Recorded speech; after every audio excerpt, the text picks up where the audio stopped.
श्री साई टीका श्री साई सच्चरित संक्षिप्त सार नवम अध्याय साई चरणे समर्पण करिन जीव हुए धन्य।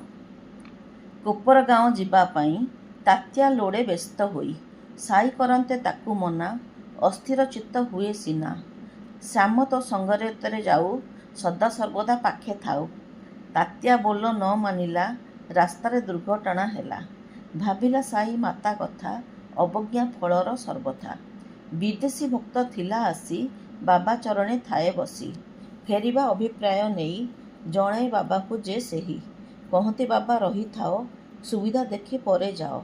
बाबा कथा को न मानी विदेशी चले तत्क्षणी। अल्प बाट जाइथिला टांगा जे ओलटी पड़िला।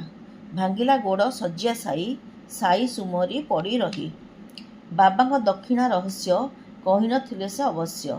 गृहस्थ पाक कर्म काले 5टी पाप को आचारे। कुटिबा पेशिबा धोइबा काटिबा चुली लगाइबा। एही समय जीव मारी आचरी थाए पाप भारी। ए 5 पाप क्षय पाई प्रायश्चित जे रही थाई। ब्रह्मयज्ञ जे वेद पढ़ा पितृ को बाढ़िले अभड़ा। देवदेवी को अर्पण रे अथवा अतिथि सेवारे।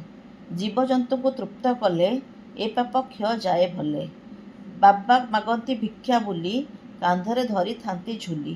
टीणर पात्र खंडे धरी मागती रुटी तरकारी। जहा जेउठी मिली थाए गोड़ाई सबू एक हुए। प्रसाद समस्ते पाती इतर प्राणी को दियंती। दातार पाप क्षय जाए पूर्व ऋणरू मुक्ति पाए। तारखड़क जीवन रे घटिचे अद्भुत प्रकारे। साईचे सर्वव्यापी थिले एकथा प्रमाण करिले। मिश्री भोग न लागिबा ताकू जानिले साई बाबा। बाईगणर भजा पाई पुरंदर को कले दाई। तारखड़क पेड़ा पाई मानकर मागे साई। दिने मध्याह्न समय रे कुकुर भोकरे चित्कारे। रुटी खंडिए देबा परे कुकुर गिले आनंदरे। अन्य दिन रे हसी साई कहती श्रीमती को चाही माता गो दया करी थिबो सेदिन भली खाद्य देव। आश्चर्य होती तारखड़े स्वानर विषय तो पड़े। नवम अध्याय समाप्त। बाबा चरणे दियो माथ। ओम साई राम।